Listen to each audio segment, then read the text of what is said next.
देखिए, जैसा कि आप सब जानते हैं कि प्रभात एग्जाम आप लोगों के लिए कोई ना कोई एक टॉपिक लेके आता है जो यूपीएससी में बहुत ज़्यादा इंपॉर्टेंट होता है और उसे पढ़ना और समझना आपके लिए ज़रूरी है। तो ऐसा ही एक सब्जेक्ट और है जिस पर मैं आज आपसे बात करने जा रही हूँ, आपको समझाने जा रही हूँ, और वो है एडीआर, स्पीडी जस्टिस सिंप्लीफाइड, मतलब न्याय को आसान और तेज बनाना, alternative dispute resolution ADR in India. देखिए, पहले समझते हैं कि यूपीएससी के लिए क्यों इंपॉर्टेंट है ये टॉपिक। ठीक है, देखिए, एडीआर का सब्जेक्ट यूपीएससी मतलब सिविल सर्विस एग्जाम के लिए एक्सट्रीमली रिलेवेंट है, बिकॉज स्पेशली जब जनरल स्टडीज पेपर की बात करें, पॉलिसी या गवर्नेंस की, इसमें judiciary, alternative dispute resolution, legal aid और गवर्नेंस में रिफॉर्म से रिलेटेड क्वेश्चंस पूछे जा सकते हैं। लॉ ऑप्शनल सब्जेक्ट, जैसे कि लॉ स्टूडेंट्स के लिए सब्जेक्ट सीधा उनके सिलेबस का पार्ट है, जिसमें आर्बिट्रेशन, कॉन्सिलिएशन और लोक अदालतों के लीगल प्रोविंस पर डिटेल्ड क्वेश्चन आ सकते हैं। ठीक है, तो आइए अब शुरुआत करते हैं और पहले हम समझते हैं कि एडीआर क्या है और भारत में उसका महत्व क्या है। देखिए, आज हम भारत में अल्टरनेटिव डिस्प्यूट रेजोल्यूशन मतलब एडीआर के महत्व और अलग अलग पहलुओं पर बात करेंगे। इंडियन जुडिशरी पर केसेस का बहुत ज़्यादा बोझ है, जिसकी वजह से न्याय मिलने में देर होती है। ऐसे में एडीआर मैकेनिज्म न्याय को ज़्यादा आसान, तेज और सस्ता बनाने में बहुत इंपॉर्टेंट रोल प्ले करता है। एडीआर में मेनली लोक अदालतें और आर्बिट्रेशन शामिल है। देखिए, आर्बिट्रेशन क्या है ये भी मैं आगे समझाऊंगी। ठीक है, पहले देखते हैं कि एडीआर एग्जैक्टली है क्या।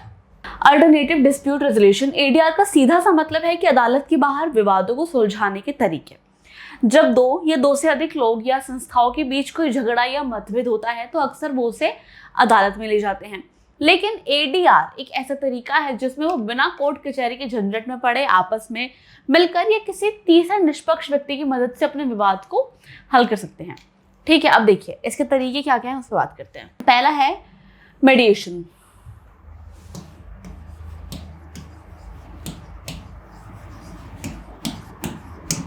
अब मेडिएशन क्या है, देखिए, इसमें एक निष्पक्ष मतलब कोई तीसरा व्यक्ति होता है जो दोनों पक्षों की बातचीत को सुनता है और उसको सुलझाने में मदद करता है।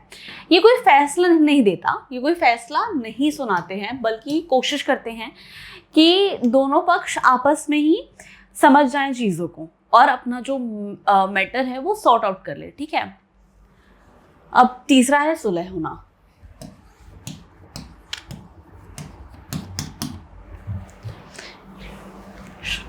यानी कंसिलिएशन। ये भी मध्यस्थता मतलब ये भी मेडिएशन जैसा ही होता है। ठीक है, इसमें एक ना सुलहकर्ता दोनों पक्षों के बीच बातचीत को बढ़ावा देता है ताकि वो एक समझौते पर पहुंच सके। फिर होता है पंच निर्णय।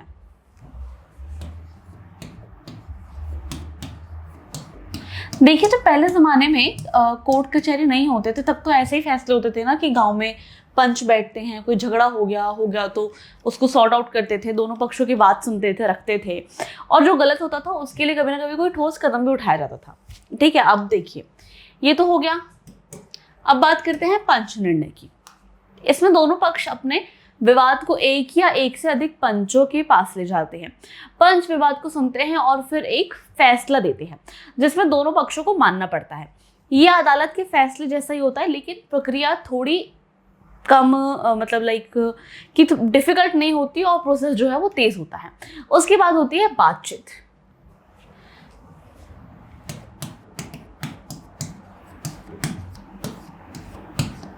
बातचीत, ठीक है, ये सबसे सीधा तरीका है जिसमें विवाद में शामिल पक्ष सीधे एक दूसरे से बात करके समस्या का हल निकालने की कोशिश करते हैं।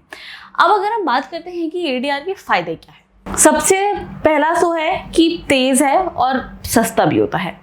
अदालत की लंबी प्रक्रिया से बच जाते हैं जिसमें समय और पैसा दोनों ही बचते हैं। ठीक है, दूसरा है कि ये सारी चीज़ें सीक्रेट रह जाती हैं।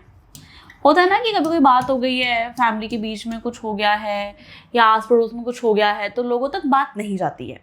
ठीक है, बहुत बार लोग सोचते हैं कि अरे यार ऐसा हो गया, हमारी बेइज्जती हो जाएगी, हमारी इंसल्ट हो जाएगी, अगर कोर्ट तक बात पहुंच गई तो सबको पता लग जाएगा। लेकिन यहाँ पर ऐसा नहीं होता है। विवाद से जुड़ी बातें कभी भी पब्लिक नहीं होती, जो कई मामलों में फायदेमंद होता है। ठीक है,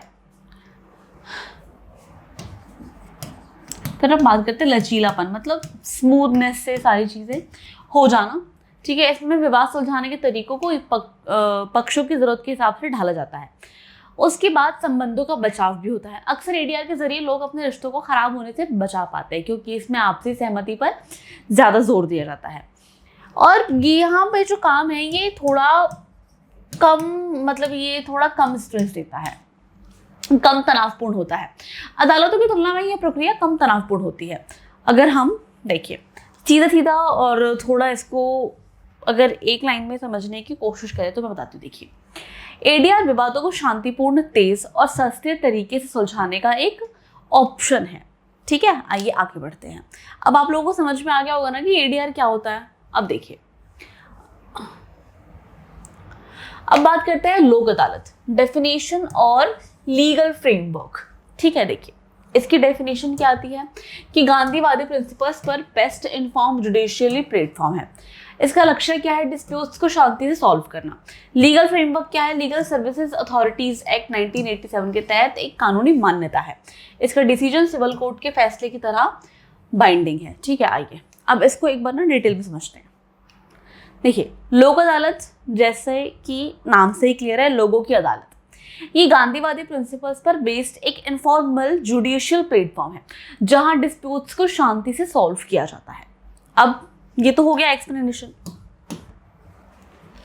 ठीक है, देखिए लीगल फ्रेमवर्क, लोक अदालतों को legal recognition legal service authority act 1987 के तहत मिली है। इस एक्ट ने लोक अदालतों को स्टैट्यूटरी स्टेटस दिया, जिससे उनके डिसीजन सिविल कोर्ट के फैसले की तरह ही हो गए।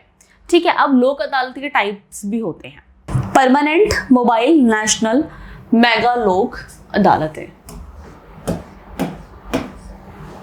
ठीक है, लोक अदालत अलग अलग फॉर्म्स में ऑर्गेनाइज की जाती है ताकि ज्यादा से ज्यादा लोगों तक इसकी पहुंच पक्की की जा सके। ठीक है, जैसे परमानेंट लोक अदालतें, ठीक है, ये परमानेंट नेचर की तरह होते हैं और पब्लिक यूटिलिटी सर्विसेज जैसे ट्रांसपोर्ट, पोस्ट, टेलीफॉर्म, इलेक्ट्रिसिटी आदि से रिलेटेड जो भी मामले होते हैं उसको एस्टेब्लिश, मतलब उनको सेटल करने के लिए इसको ये एस्टेब्लिश किया गया है। ठीक है, मोबाइल लोक अदालतें, ये दूर दराज और रूरल एरियाज में जस्टिस अवेलेबल कराने के लिए चलते फिरते कोर्ट्स के रूप में काम आता है। होता है ना कि हम दूर रहते हैं और अगर आप सबमिट कर देते हैं अपनी प्रॉब्लम कि आप डेली आके अपनी जो आपको जो डेट मिली है आप उसमें पेश नहीं हो सकते या और कोई रीज़न है, तो फिर आपको ये वाले जो ये मोबाइल लोक अदालत है ये प्रोवाइड करा दी जाती है कि अच्छा आप बैठे बैठे वीडियो कॉल पर अटेंड कर सकते हैं। ठीक है, नेशनल लोक अदालत है, ये एक ही दिन पूरे देश में ऑर्गेनाइज की जाती है। ठीक है, जहाँ बड़ी संख्या में केसेस का निपटारा किया जाता है, मतलब ये एक ही दिन होती है और जहाँ पे बहुत सारे केसेस हैं उन सबको सॉर्ट आउट कर दिया जाता है। ठीक है, गॉट माय पॉइंट। अब देखिए, ये बड़े पैमाने पर ऑर्गेनाइज की जाती है जहाँ एक ही जगह पर बड़ी संख्या में केसेस को सेटल किया जाता है। अब लोक अदालतों का ज्यूरिसडिक्शन और सिविल और कंपाउंडेबल क्रिमिनल केसेस के बारे में बात करते हैं।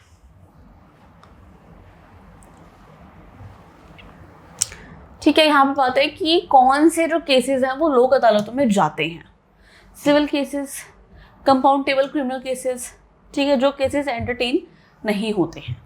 ठीक है, ये वाले केसेस हैं वो जाते हैं। ठीक है, जैसे सिविल केसेस हो गया marriage, property, loan, accident claim, labour disputes, या फिर कंपाउंडेबल क्रिमिनल केसेस जैसे ऐसे क्रिमिनल ऑफेंसेस जहाँ कॉम्प्रोमाइज पॉसिबल हो।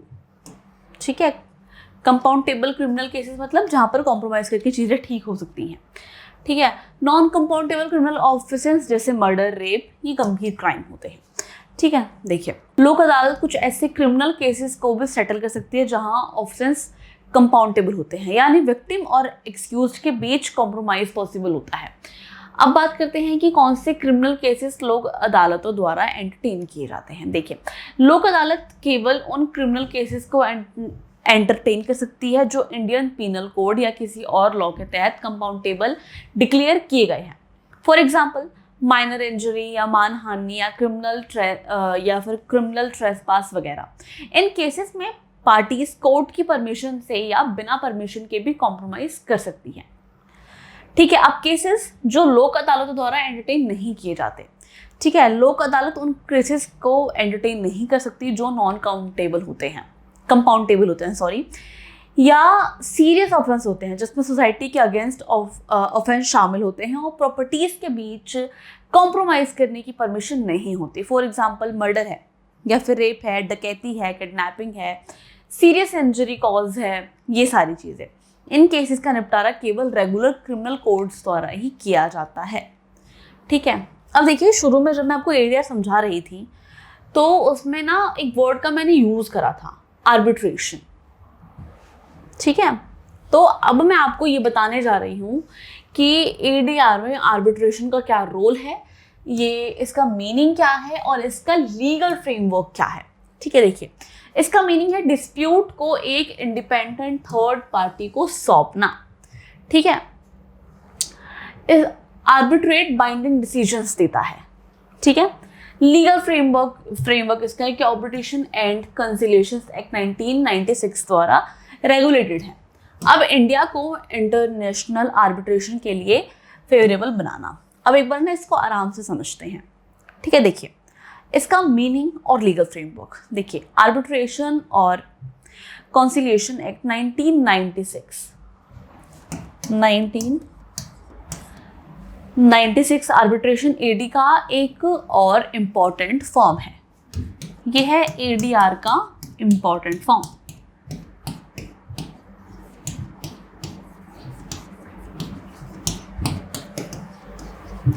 ठीक है, आर्बिट्रेशन और एडीआर में इसका बहुत बड़ा रोल होता है। ठीक है, ये एक ऐसी प्रोसेस है जहां दो या दो से ज्यादा पार्टीज अपने डिस्प्यूट को एक इंडिपेंडेंट थर्ड पार्टी, जिसे आर्बिट्रेटर कहा जाता है, उसको सौंप देती हैं। ठीक है, मैं हूं और मेरे पड़ोसी से किसी बात को लेकर झगड़ा हो गया। हम दोनों अपनी चीज़ों को सॉर्ट आउट नहीं कर पा रहे हैं, जिसके लिए हम आर्बिट्रेशन की मदद लेंगे। एक थर्ड पार्टी को ऐड करेंगे जो दोनों पक्षों की बात सुनेगा, जो किसी के सपोर्ट में नहीं होगा और वो अपना फैसला रखेगा या अपनी चीज़ें बताएगा कि यहाँ पे ये गलत है, यहाँ पे वो गलत है।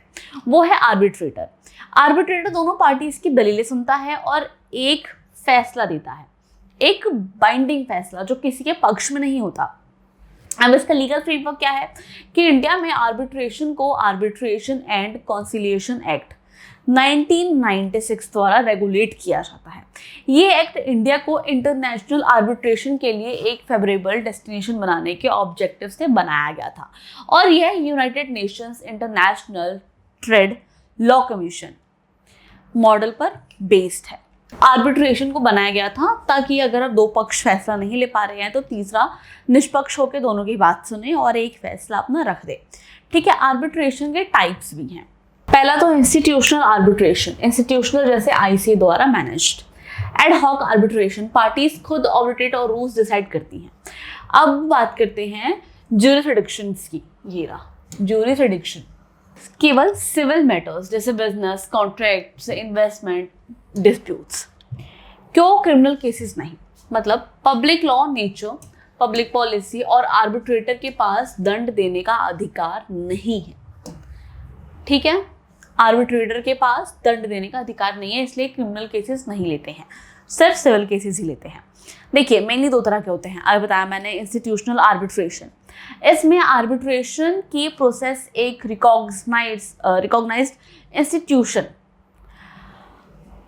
इंडियन काउंसिल ऑफ आर्बिट्रेशन या इंटरनेशनल चैम्बर ऑफ कॉमर्स द्वारा गवर्नर होती है। ये इंस्टीट्यूशंस आर्बिट्रेटर्स की लिस्ट, रूल, फीस शेड्यूल और एडमिनिस्ट्रेटिव सपोर्ट प्रोवाइड करते हैं। ठीक है, ये इंस्टीट्यूशन आर्बिट्रेटर की लिस्ट, उनके रूल, ठीक है, उनके रूल, उनकी फीस या फिर उनका स्केड्यूल या फिर जो भी उनका एडमिनिस्ट्रेटिव सपोर्ट होता है वो सब प्रोवाइड करवाते हैं। ठीक है,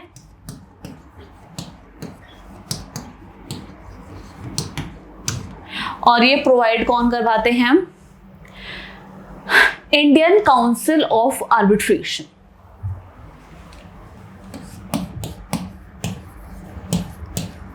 इंडियन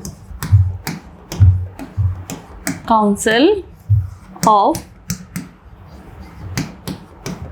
आर्बिट्रेशन, ठीक है, या फिर इंटरनेशनल चैम्बर ऑफ कॉमर्स।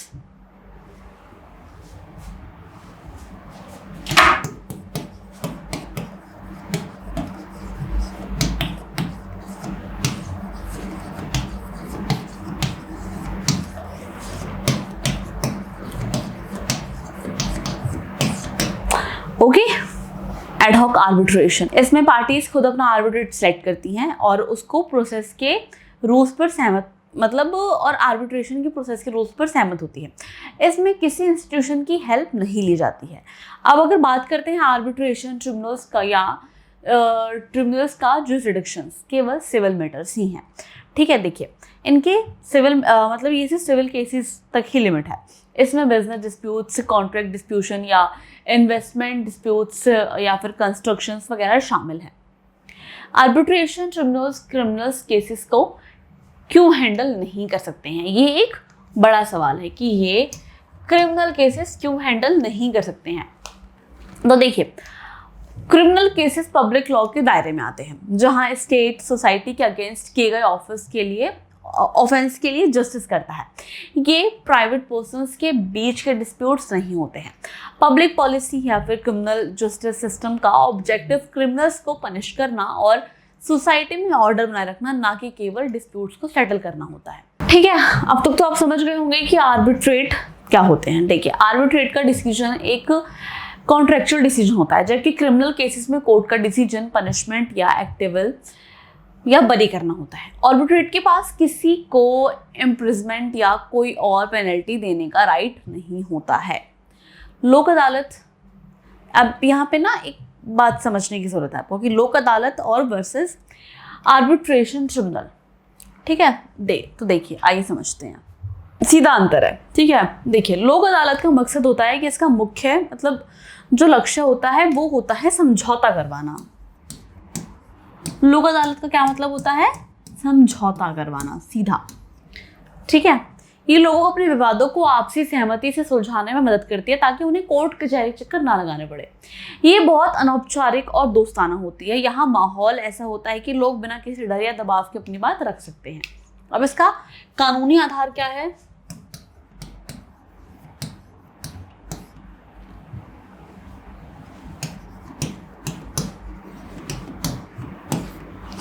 इसका कानूनी आधार क्या है कि ये लीगल सर्विस अथॉरिटी एक्ट 1987 के तहत काम करती है। कौन से एक्ट के तहत काम करती है? 1987 के तहत ही काम करती है। अब इसमें कोर्ट फीस नहीं लगती, ये पूरी तरह से फ्री होती है। याद रखिएगा, कोर्ट फीस नहीं लगती है, ये पूरी तरह से फ्री होती है। ओके, यहाँ सिविल और छोटे मोटे आपराधिक मामले जो हैं वो सुलझाए जाते हैं और जो फैसला होता है वो दोनों पक्षों की सहमति से होता है। और ये सिविल कोर्ट के फैसले जितने ही बाइंडिंग होते हैं, इस पर कोई अपील नहीं हो सकती, ठीक है। आपको वकील की जरूरत नहीं होती, आप खुद भी अपनी बात रख सकते हैं, ठीक है। अब अगर हम बात करते हैं आर्बिट्रेशन ट्रिब्यूनल की, तो वो भी दिखता है, ठीक है। Arbitration tribunal,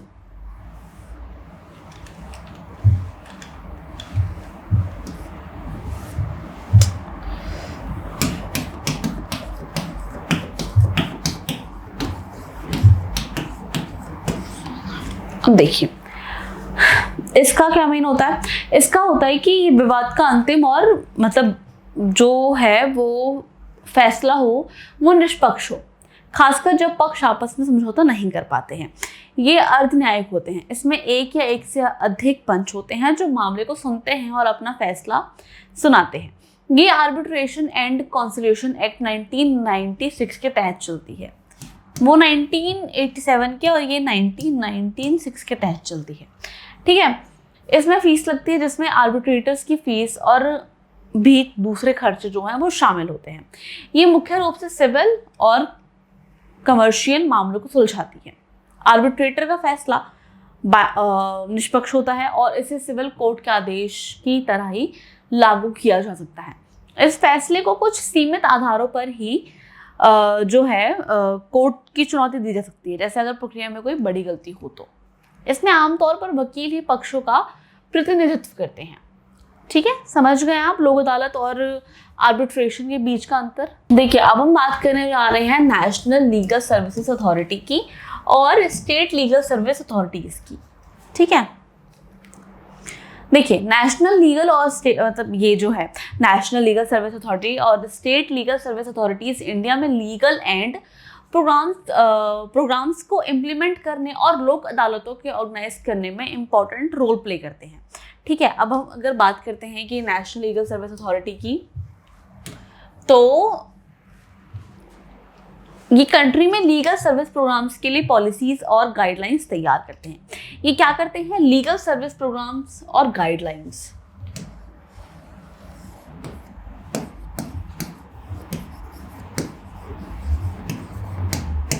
legal service programme और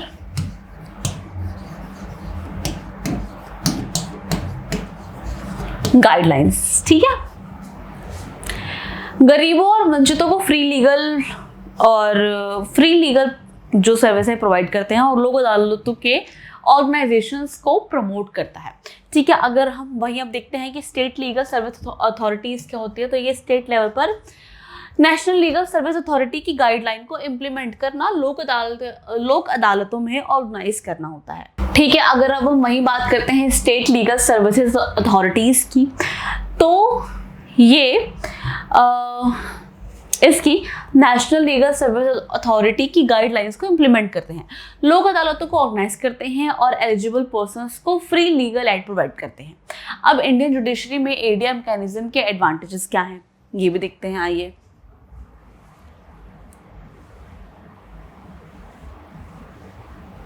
अब इसके जो एडवांटेज हैं वो है, पहला तो तेजी से केसेस का निपटारा होना, कम या फिर कोई फीस ना होना, लोगों के बीच रिश्ते खराब ना हो उसको बनाए रखने में हेल्प करना। ठीक है, कोर्ट्स पर केसेस का बोझ कम करना और फ्लेक्सिबिलिटी और कॉन्फिडेंशियलिटी प्रक्रिया में, मतलब लाइक वो होता है ना, प्राइवेट रखना चीज़ों को, केसेस को प्राइवेट रखना और पब्लिक ना होने देना, इसमें भी ये हेल्प करते हैं। तो इसके ये सारे फायदे हैं। अब मैं उम्मीद करती हूँ कि आपको एडीआर जो है वो समझ में आ गया होगा।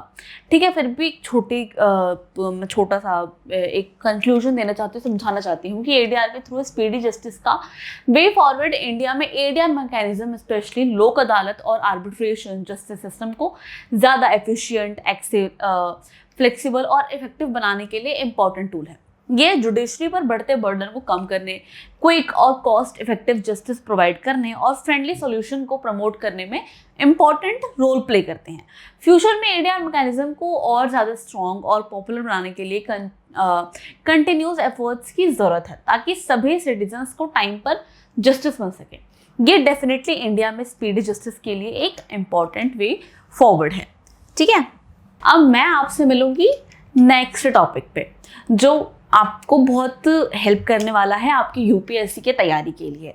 तो अगर आपने अभी तक हमारे चैनल को सब्सक्राइब नहीं करा है तो प्लीज़ सब्सक्राइब करिए, क्योंकि हमारा चैनल आपके लिए बहुत बेनिफिशियल है, क्योंकि वो आपको टाइम टू टाइम यूपीएससी के अपडेट्स भी देता रहता है और लगातार आपको नए नए टॉपिक्स भी बताता है और नई नई चीज़ें भी समझाने की या सिखाने की कोशिश करता है, और अपडेट से तो आपको अवगत रखता ही है। तो जल्दी से सब्सक्राइब कर लीजिए। Thank you.